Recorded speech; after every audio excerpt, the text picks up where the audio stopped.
Hey guys, it's Nick. In today's video, I'm going to share with you a story that I've never shared before. And honestly, it was the most profound experience of my entire life so far. I'm going to tell you the story about how I met what I believe was God, how he came and spoke to me, and how magic mushrooms have radically transformed my life. But I think it's helpful if we start from the very beginning. I grew up in a small town in a rural community outside of London, Ontario. I had a great upbringing in a lot of ways, but there was a lot of drug use, a lot of poverty in my area. I was fortunate to grow up relatively privileged in the sense that I lived a middle-class life, had a nice house, 2 loving parents. My dad, unfortunately, when I was 13, committed suicide.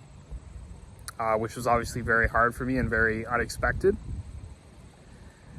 And, not to glaze over that, but overall, I do have a very positive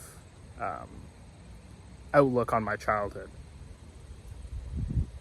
And through my adolescence, I had a good upbringing. I never really liked high school too much. I didn't feel like I really fit in with a lot of people there.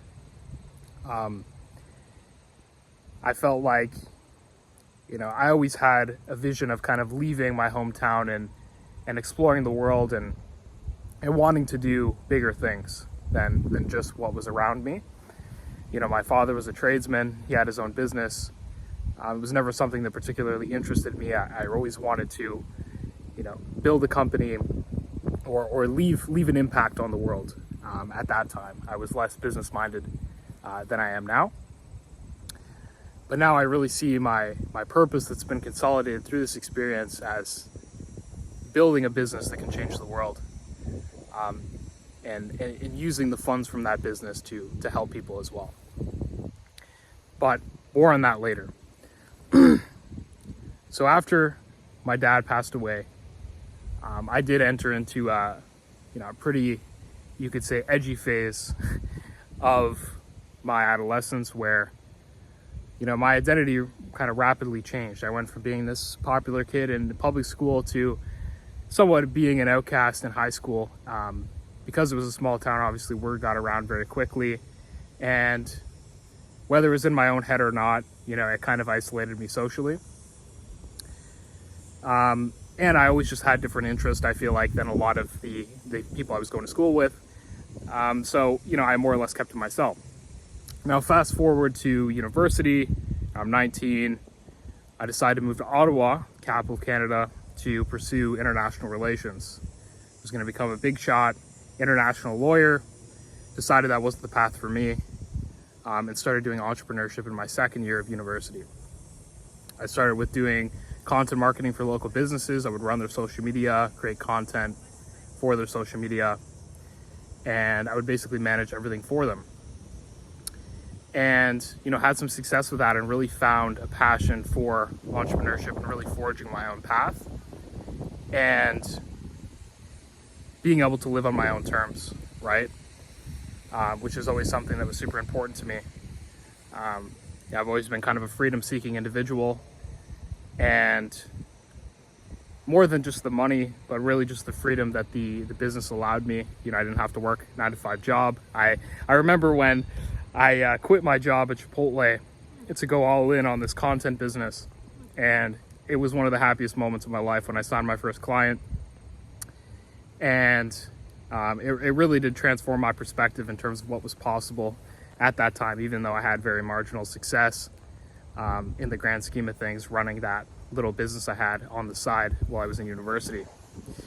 But from there, I went on to get into consulting, kind of taking on more of a white collar role, still working for myself, but really, behind a desk all day, working with clients, which I actually really enjoyed. It was one of the best times of my life in terms of fulfillment.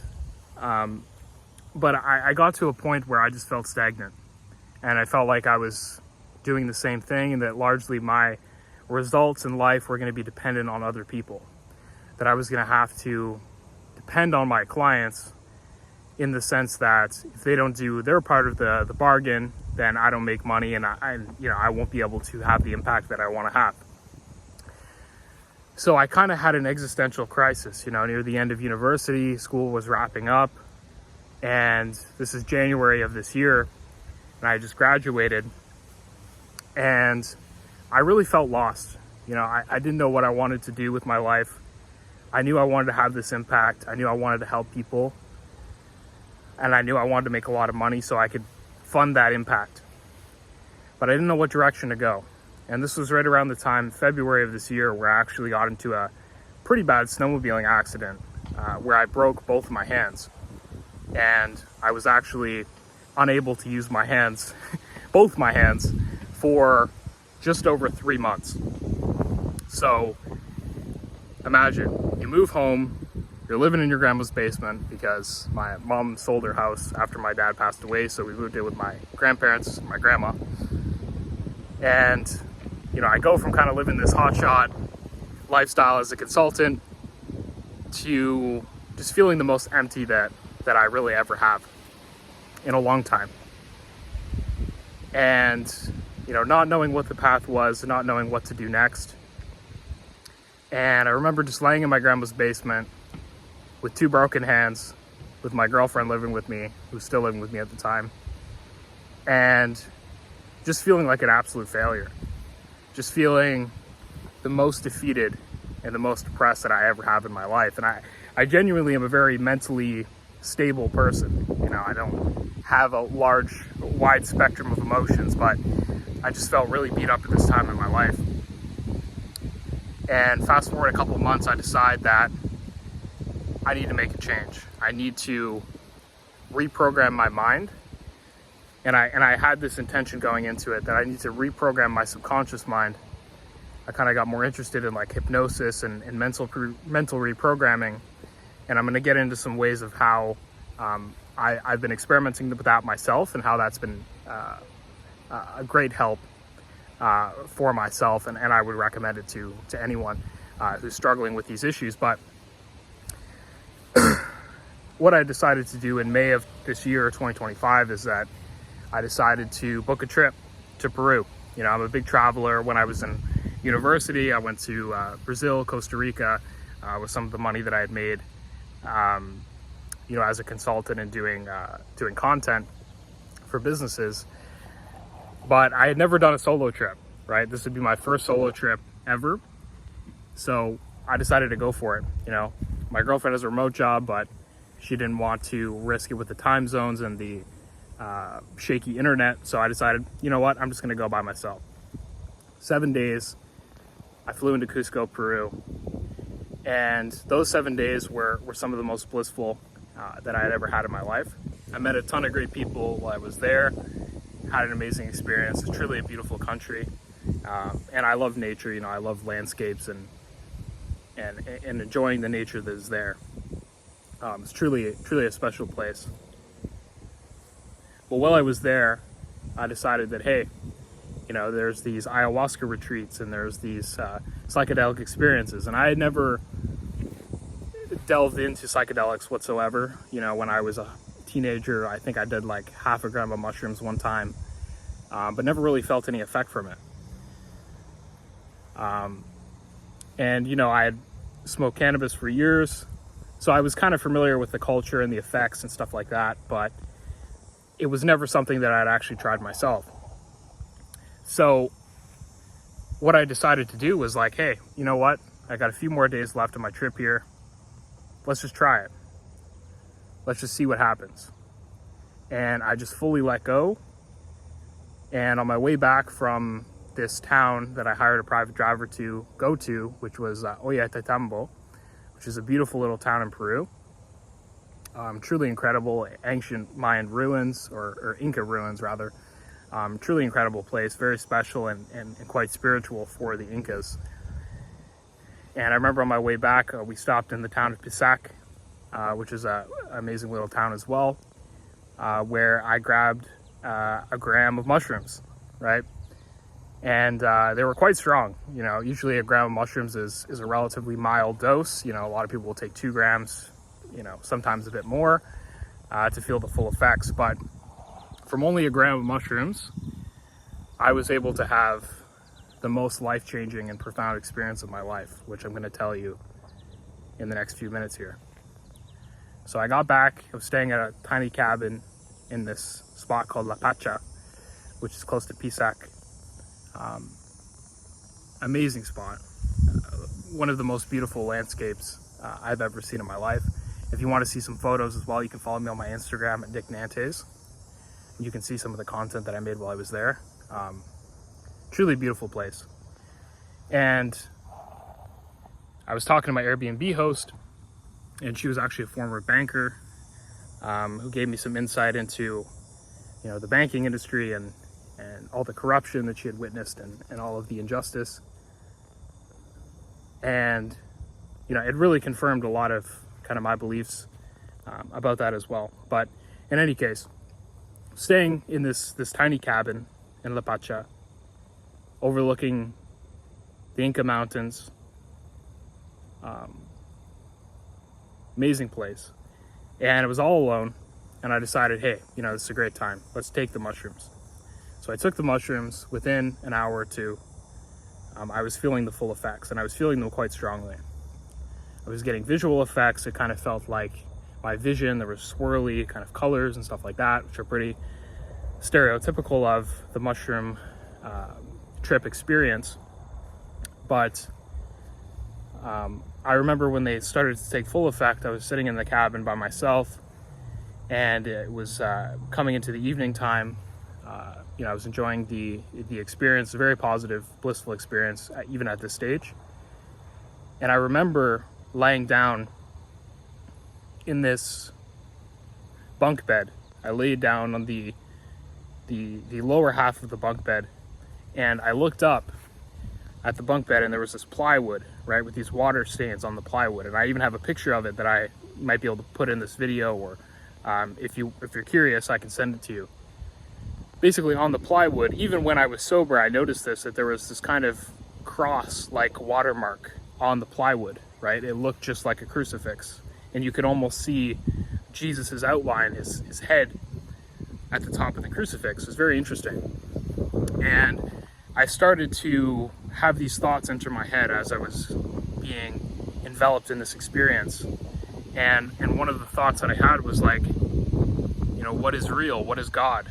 Right? And I started questioning this consciousness. And if you've ever done mushrooms, it doesn't feel like an experience in the traditional sense where you're in kind of a experiential realm. It feels much more like you're engaging with a live consciousness that you're tapping into, that you're able to elevate to a new form of consciousness and understanding, a frequency, right, that you're tapping into, like an antenna. That's what it feels like.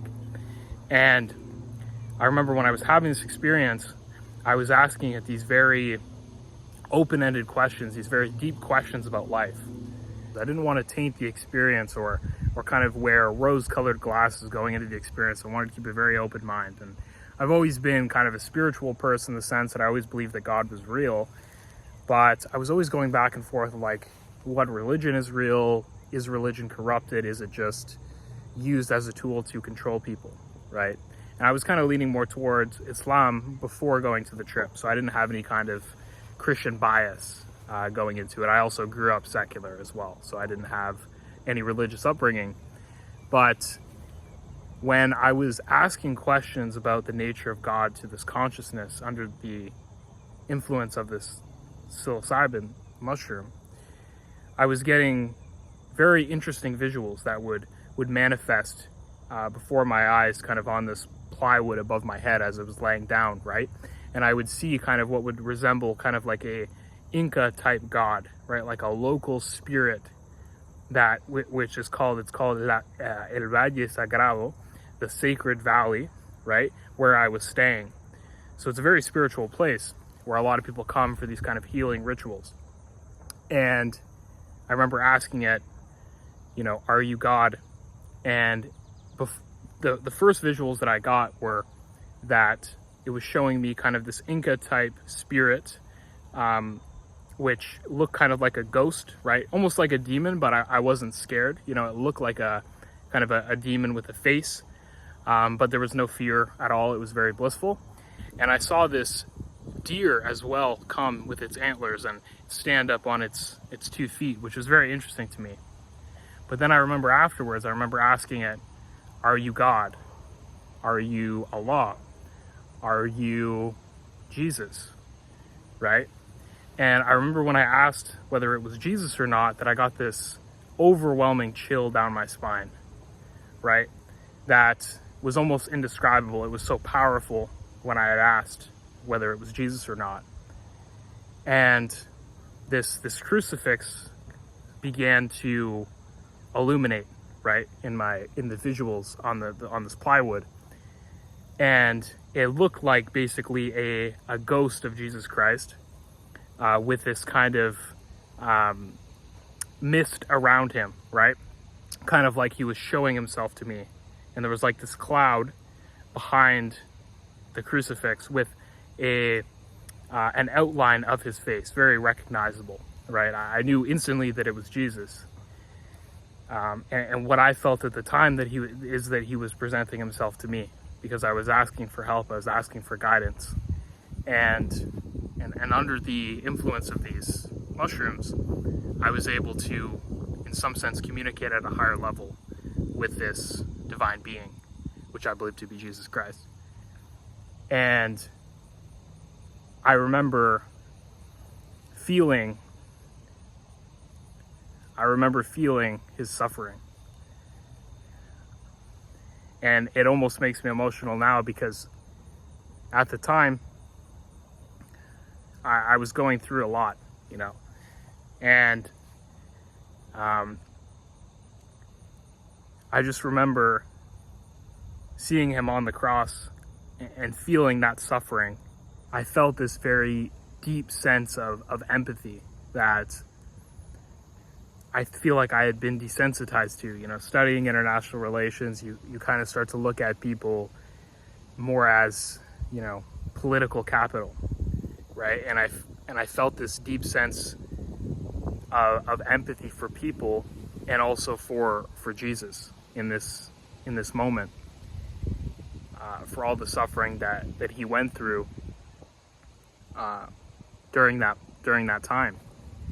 And I remember I just broke out crying. I was just bawling, and I couldn't control it. You know, it was just an overwhelming feeling of love, of forgiveness, of these very deep ideas that only properly explained through Christianity. And this is not me, you know, preaching Christianity or anything like that. Again, I was very skeptical of any religion before having this experience. This was just my personal experience under the influence of psilocybin. And I just remember that after coming down from that high, I felt an incredible sense of peace and an overwhelming love that I felt like came directly from Jesus Christ himself. And it was truly the most profound encounter with God, with spiritual entities that I had ever experienced. And to this day, it has changed my life in more ways than one. I want to get into exactly the aftermath of this experience and how it's allowed me to reach my fullest potential, to stay focused on my goals, to overcome my limiting beliefs around money, around my identity, and stepping into that new identity and beginning to transform my life for the better. And ever since this experience, that's exactly what I've been able to do through the love of God, through faith in God. And I think there's a huge difference between faith and the certainty, the knowing that you get from this kind of experience, because fundamentally it opens your mind up to new possibilities. It opens your mind up to considering that which is unseen as something that is worthy of worship, not based on faith alone, but also because of its power, of its tangibility, of being able to feel it in the real world. I'll talk more about the specific techniques that I've used since that have been extremely powerful in kind of consolidating these lessons and really making actionable improvements to my life. So I'll get more into that in another video. But what I just want to talk about is kind of the macro in this video of how my life's been impacted from this. So number one is I feel a deep sense of faith that I didn't have before. I feel like I needed certainty before. And through this experience, it's really helped deepen my relationship with God. And as a result, I feel much more trusting of myself, much more confident in my decisions, and I'm able to let go of beliefs that no longer serve me. Negative self-talk, limiting beliefs around money and success that were kind of ingrained in my head from being young, kind of living around people who didn't have those aspirations. I've been able to overcome a lot of that through deepening my faith with God and having this type of experience, which is very unique and very powerful. From there, that is translated into my business life. I'm now in a business model and pursuing my dreams in a way that aligns with my highest purpose. I've always wanted to build a software company. And I really thought deeply about what it is, the lifestyle that I wanted, right? What do I want to do every day? What do I want to wake up and do every day? So should you try magic mushrooms in order to connect with God? I'm not going to tell anyone what to do, but I will say that it changed my life. And if you are feeling spiritually empty, if you're not performing well in your job, if you're not building meaningful relationships with people and you feel like you're just stuck, it really helped me. And I guess I'll leave you with this note. Will it profit a man if he were to gain the entire world and lose his soul? Thank you for watching, and I'll see you in the next one.